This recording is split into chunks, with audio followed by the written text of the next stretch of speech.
गुरुर्ब्रह्मा गुरुर्विष्णुर्गुरुर्देवो महेश्वरः गुरुः साक्षात् परम् ब्रह्म तस्मै श्रीगुरवे नमः।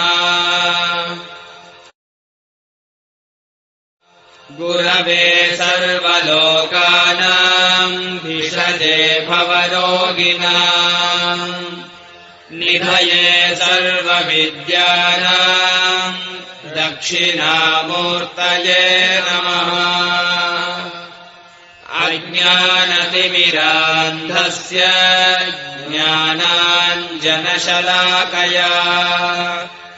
चक्षुरुन्मीलितम् येन तस्मै श्रीगुरवे नमः।